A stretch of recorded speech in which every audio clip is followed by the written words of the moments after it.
कारण तो आपल्या बापाला शिकला सवरलेला समजतोय आणि मला त्याच्या पुढे असं कुठलंच उदाहरण, कुठलंच दृश्य, अशी कुठलीच गोष्ट आणायची नाही आहे ज्यामुळे त्याचा शिक्षणावरचा विश्वासच कमी होईल. फक्त एवढंच कारण होतं. जर माझ्याकडून काही चूक झाली असेल तर माफी असू द्या, पर माझ्या पोराला काही माहित न पडावं की म्या हे काम करतो म्हणून हे समज करावं लागलं. आणि गरज पडली तर उद्याच्याला बी करीन.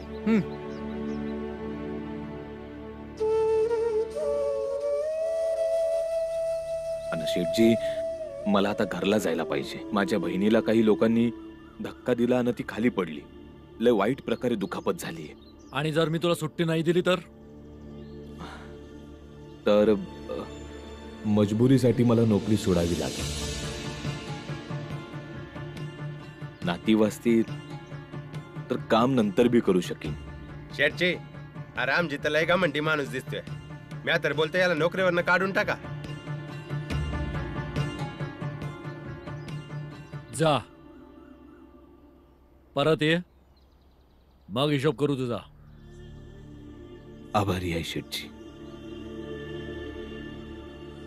रामजीला एवढा येळ का लागतो शेठजीकडनं सुट्टी घ्यायला? अजून आला कसा नाही हा?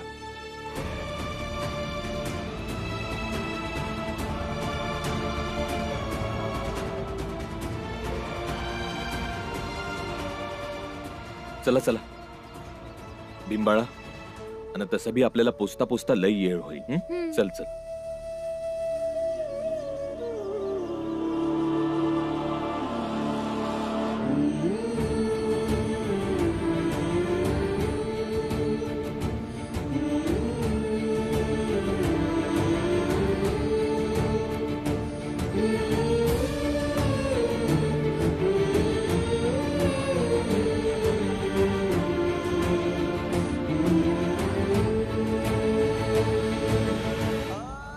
बाई, आता मीराची तब्येत कशी आहे?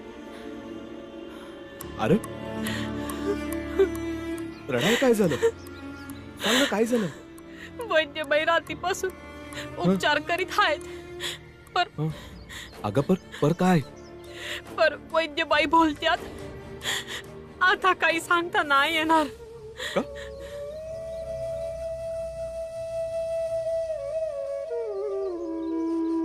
त्यांच्यावरचा धोका टळलाय.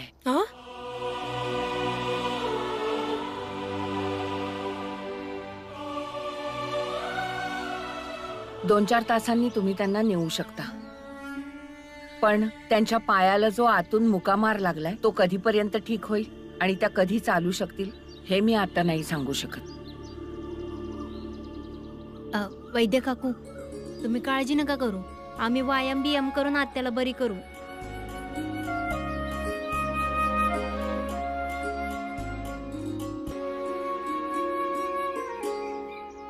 आता फक्त एकच उपाय आहे.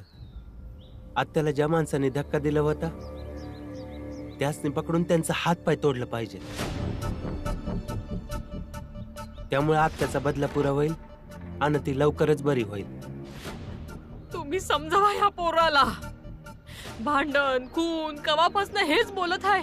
किती भी समजवण्याचा प्रयत्न केला पण समजतच नाही आहे.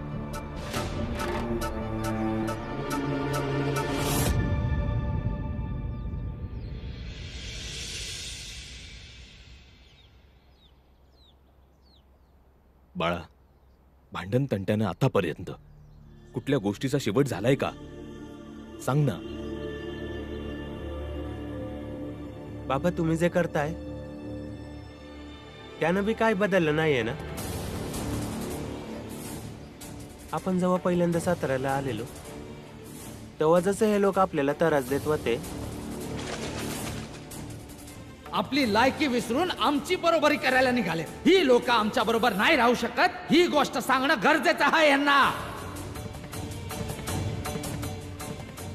आज बी आपल्याला त्याच प्रकारे त्रास देत आहेत आणि पहिल्यापेक्षा लय जास्त.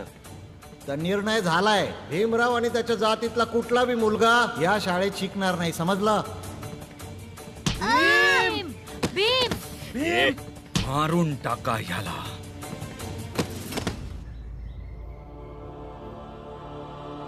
वैरामजी, बाळासारखंच मला बी तेच वाटतंय की आधीपासून आपण ज्या पद्धतीने वागत होतो ना ती पद्धत चुकीची आहे. आता आपल्याला आपली पद्धत बदलायलाच हवी. बदलून बी कुठली पद्धत वापरणार काका? हाणामारीची पद्धत, हिंसेची पद्धत. रामजी, त्या लोकांनी आपल्या एका माणसाला मारलं ना तर आपण त्यांच्या 10 माणसांना मारू. जर त्यांनी आपल्याकडे डोळं वर करून बघितलं ना तर आपण त्यांचा जीव घेऊ. आणि रामजी, हे काम आपण तोवर करत राहायचं जोवर आपल्या जातीची समधी माणसं असं करत नाहीत. असं केल्यानंच काहीतरी बदलेल रामजी. नाहीतर असंच आपल्या लोकांनी त्रास होईल आणि ती माणसं आपल्याला त्रास देतच राहतील.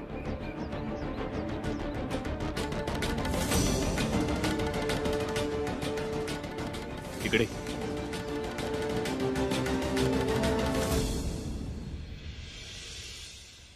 पुरंजन, तुझं डोसकं फिरलंय का? हे काय पोरसने हाणामारीच्या गोष्टी शिकवतोयस? बरोबर तर शिकवतोय. आपल्या समस्येचा हा एकच उपाय आहे. हे कुठला उपाय आहे ज्यामुळे तू आपलं समद गमावलंस? तुझी आई जळली, तुझ्या भाचीनं आयुष्य कशा तरी प्रकारे सुरू केलं. जर त्या रात्री तू रागात येऊन त्या चायवाल्याला मारलं नसतंस तर कदाचित त्या लोकांनी तुझ्या घराला आग लावलीच नसती. वय तर ठीक आहे ना. जे जाळायचं होतं, जेवढं जाळायचं होतं या लोकांनी जाळून टाकलं. आता जाळायला माझ्याकडे काय उरलंच नाही. आणि आता मी आधीपेक्षा जास्त ताकदवर झालोय. आता मला कुठल्या गोष्टीचं भ्यास नाही. आता मी आपल्या परीने जगू शकतो आणि आपल्या परीने काय बी ठरवू शकतो. हे बघ पुरंजन, जर तू असा हिंसेबद्दल बोलत असशील तर तुझी माझी मैत्री संपली.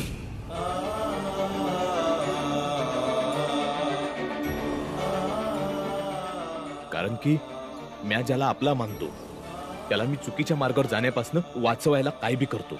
तर मग ठीक आहे, तुझी माझी मैत्री संपली. तू तुझ्या मार्गाने जा आणि मी माझ्या मार्गाने जाईल. जी घट प्रेम न प्रीति रस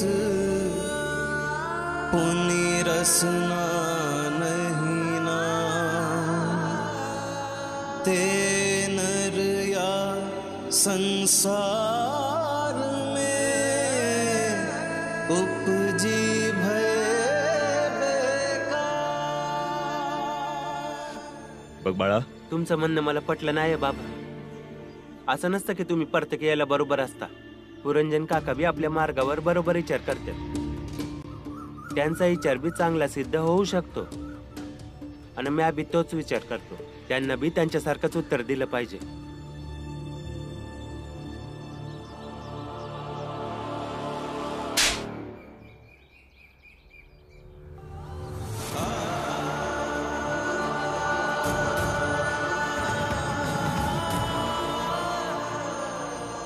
बाळा, जवळ चित्त आहे तो पतोर.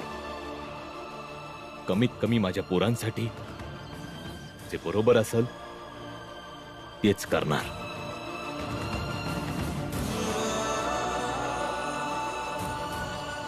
त्यामुळं प्रत्येक गोष्टीवर भांडण करायचं बंद कर.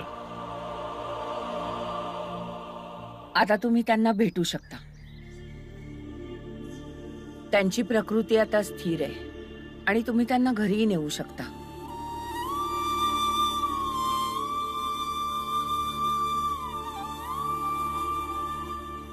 वैद्यबाई, मी तुमचा लय लय आभारी आहे. मला समजतच नाही तुमचा म्या कसं आभार मानू. फक्त तुम्ही होत्या म्हणून हे समज.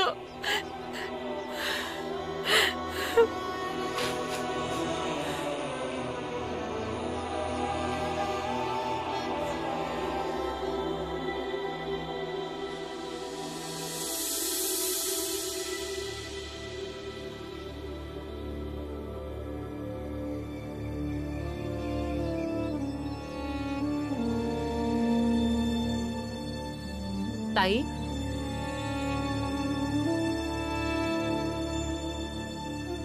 मीरा, कशी आहेस?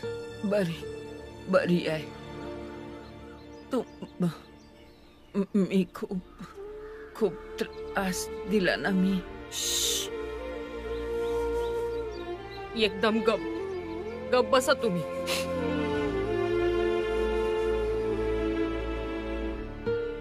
बरं वाटतंय का आता जरा?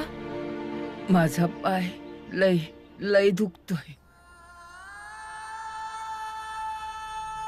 लयच दुखतंय पायात.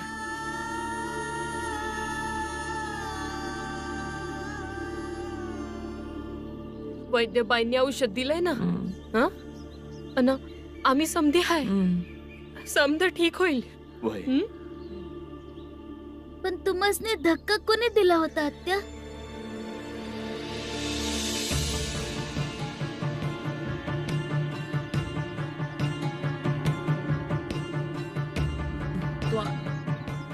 तो नाही पाहिलं मी.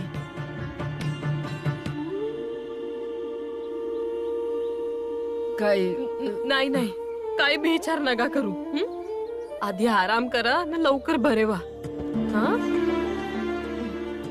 काही हरकत नाही आत्या, माहित तर पडलच.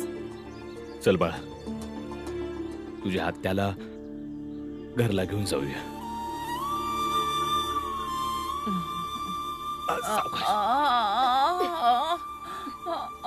महाराज महाराज अनर्थ झालाय महाराज. आता काय झालं?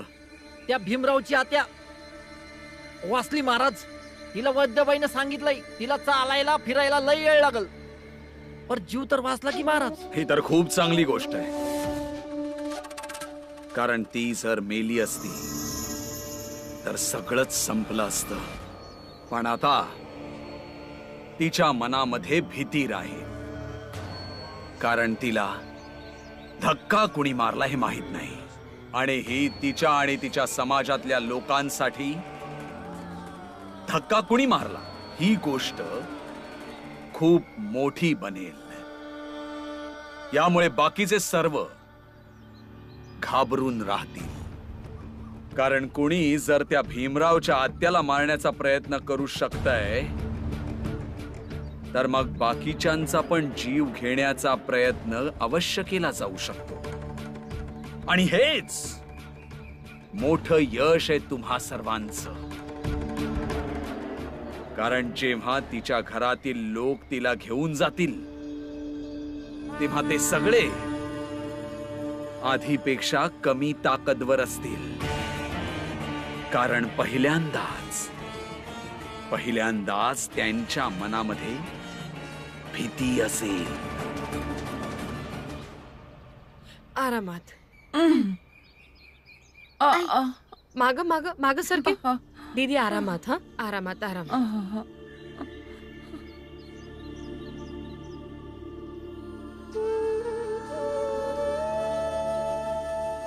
पुढच्या वेळेपासनं घरच्या समद्या लोकांनी सावधान राहा, कारण त्या लोकांनी एकदा वार केला आहे तर परत भी करू शकतात. भीमाबाई, रात्रीपासून कोणी काही खाल्लं नसेल तर वय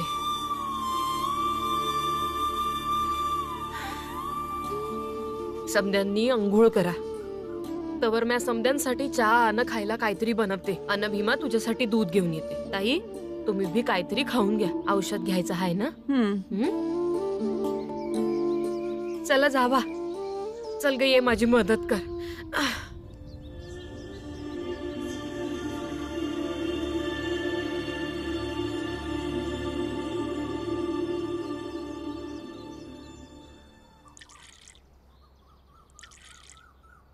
बाबा,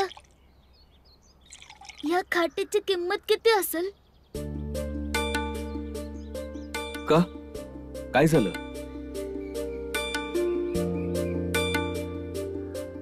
अरे हा, तुझी आई मला बोलली होती की आत्याला ह्याच खाटेवरनं घेऊन घरी जाऊया, म्हणून आपण घेऊन आलो. ही खाट कुणाची आहे? बाबा, आईनं स्वतःचे दागिने ऐकून ही खाट घेतली होती. काय? काय?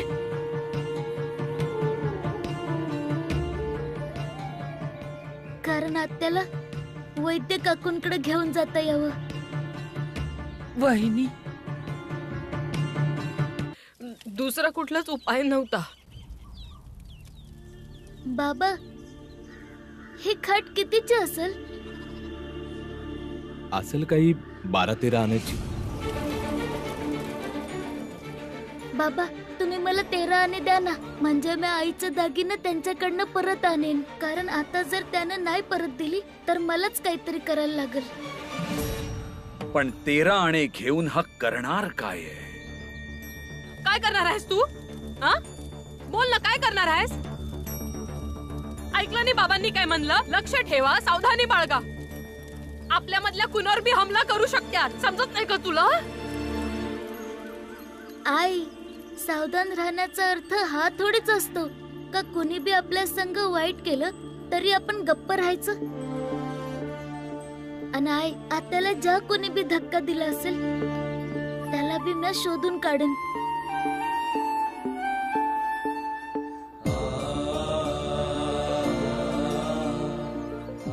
बाबा, तुम्ही मला 13 आणे द्या ना.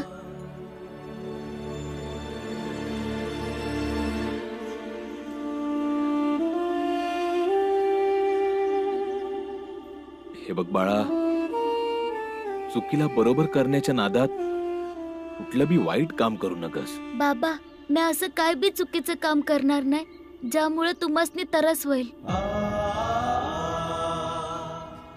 बाबा, तुम्ही मला बुद्धांबद्दल सांगितलं आहे, त्यामुळे विश्वास ठेवा, हिंसा कुठं बी होणार नाही.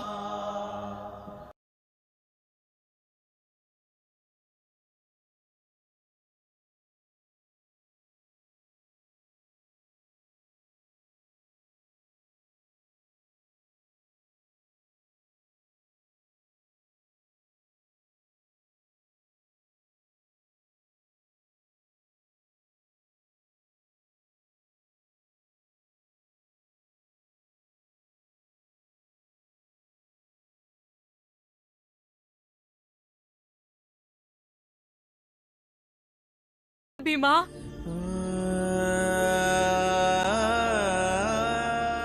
भीमा, एका दागिन्याच्या जाण्यानं आपलं समद आयुष्य नाहीच कटलंय. अन त्यो दागिना तुझ्या आत्याच्या उपचारासाठी वापरला आहे ना? तुझ्या आत्याचं आयुष्य त्या दागिन्या परीस मोठं आहे. होय आहे, नक्कीच आहे. जर म्या कमवीत असतो तर इसरलो बी असतो, पण म्या नाही कमवत ना. आणि आईसाठी, कुटुंबासाठी म्या जरी कमवत नसलो तरी नुकसान होण्यापासून वाचवणं माझा धर्म आहे, पुत्र धर्म. आणि आज मला हा धर्म निभावण्यापासून नग थांबेल.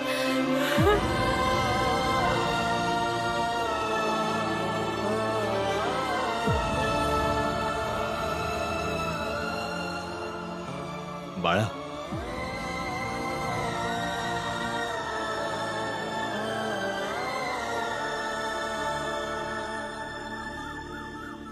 भीमा, ही गोष्ट समजण्याचा प्रयत्न कर. आता तू लय लहान आहेस.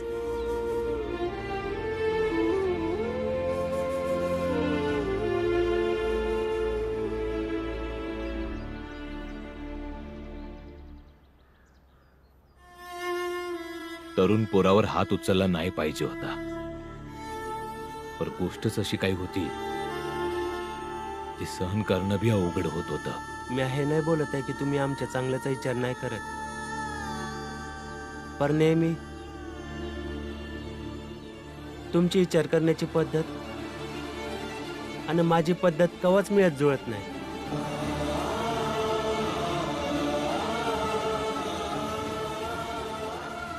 बाळा दादा, बाबांची पद्धत कुठली बी असेल पण त्यांच्या पद्धतीचा आदर केला पाहिजे. कारण त्यांनी एवढं शिक्षण घेऊन सुभेदार पदावर नोकरी करून बी ते भांडी घासतायत.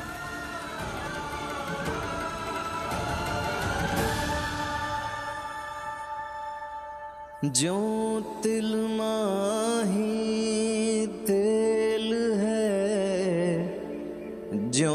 चकमक में आग तेरा साईं तुझ में ही जाग सके तो जा।